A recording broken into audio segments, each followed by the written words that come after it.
from Philadelphia, a unanimous declaration from our representatives to the Grand Congress. July 4th, 1776. Give attendance to these words. Yeah!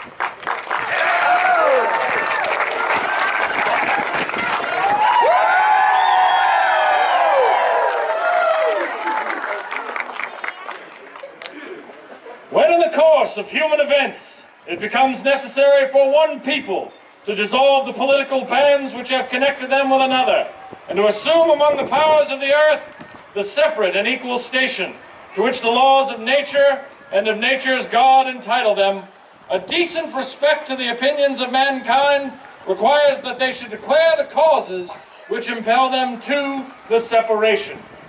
We hold these truths to be self-evident, that all men are created equal,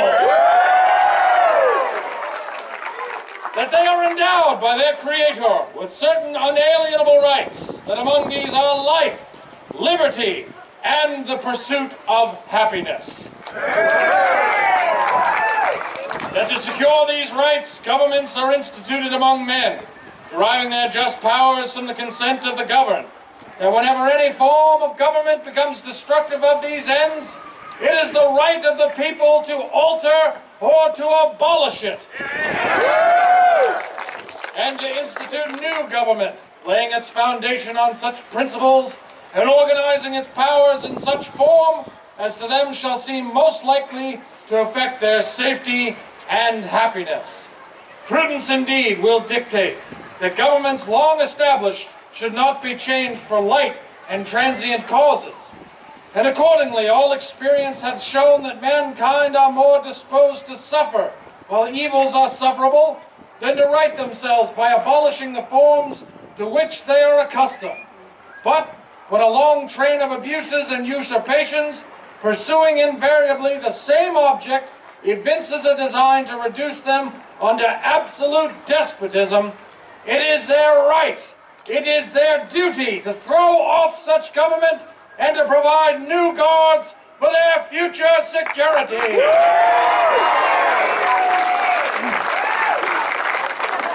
Such has been the patient sufferance of these colonies, and such is now the necessity which constrains them to alter their former systems of government. The history of the present King of Great Britain is a history of repeated injuries and usurpations, all having in direct object the establishment of an absolute tyranny over these states. Here, here. To prove this, let facts be submitted to a candid world.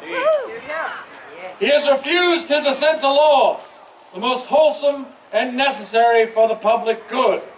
He has forbidden his governors to pass laws of immediate and pressing importance, unless suspended in their operation till his assent should be obtained, and when so suspended, he has utterly neglected to attend to them. He has refused to pass other laws for the accommodation of large districts of people, unless those people would relinquish the right of representation in the legislature, a right inestimable to them and formidable to tyrants only. He has called together legislative bodies at places unusual, uncomfortable, and distant from the depository of their public records, for the sole purpose of fatiguing them into compliance with his measures. He has dissolved representative houses repeatedly for opposing with manly firmness his invasions on the rights of the people. He has refused for a long time, after such dissolutions, to cause others to be elected, whereby the legislative powers, incapable of annihilation, have returned to the people at large for their exercise, the state remaining in the meantime exposed to all the dangers of invasion from without and convulsions within. He has endeavored to prevent the population of these states, for that purpose obstructing the laws for naturalization of foreigners, refusing to pass others to encourage their migrations hither, and raising the conditions of new appropriations of lands. He has obstructed the administration of justice by refusing his assent to laws for establishing judiciary powers. He has made judges dependent on his will alone for the tenure of their offices and the amount and payment of their salaries. He has erected a multitude of new offices and sent hither swarms of officers to harass our people and eat out their substance. He has kept among us in times of peace, standing armies without the consent of our legislatures. He has effected to render the military independent of and superior to the civil power. He has combined with others to subject us to a jurisdiction foreign to our Constitution and unacknowledged by our laws, giving his assent to their acts of pretended legislation.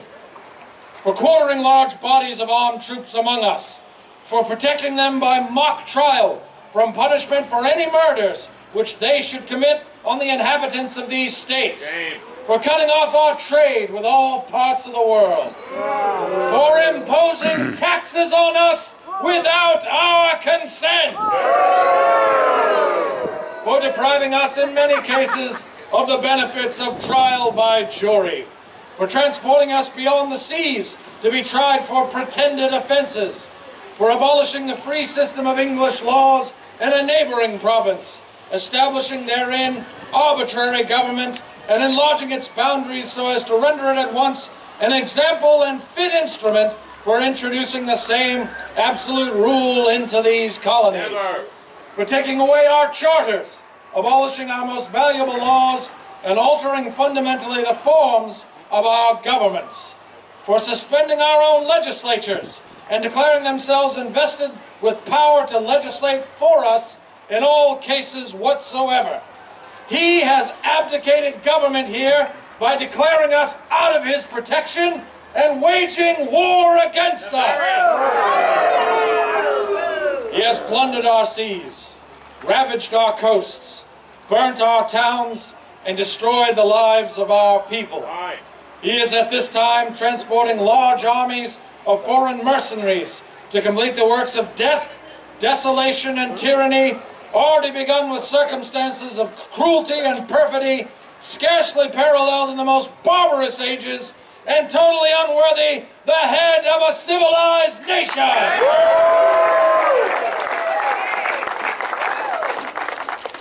He has constrained our fellow citizens, taken captive on the high seas, to bear arms against their country, to become the executioners of their friends and brethren, or to fall themselves by their hands. He has excited domestic insurrections among us, and has endeavored to bring on the inhabitants of our frontier the merciless Indian savages, whose known rule of warfare is an undistinguished destruction of all ages, sexes, and conditions. In every stage of these oppressions, we have petitioned for redress in the most humble terms. Our repeated petitions have been answered only by repeated injury. A prince whose character is thus marked by every act which may define a tyrant is unfit to be the ruler of a free people. Nor have we been wanting in attentions to our British brethren. We have warned them from time to time of attempts by their legislature to extend an unwarrantable jurisdiction over us. We have reminded them of the circumstances of our emigration and settlement here.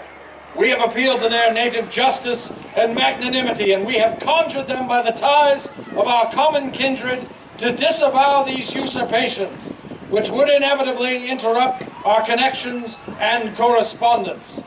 They, too, have been deaf to the voice of justice and of consanguinity.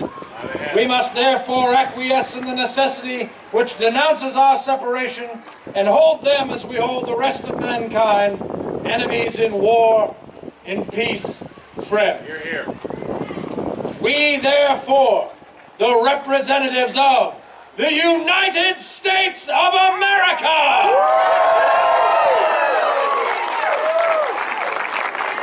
in General Congress assembled, appealing to the Supreme Judge of the world for the rectitude of our intentions, do in the name and by the authority of the good people of these colonies solemnly publish and declare that these united colonies are, and of right ought to be, free and independent states.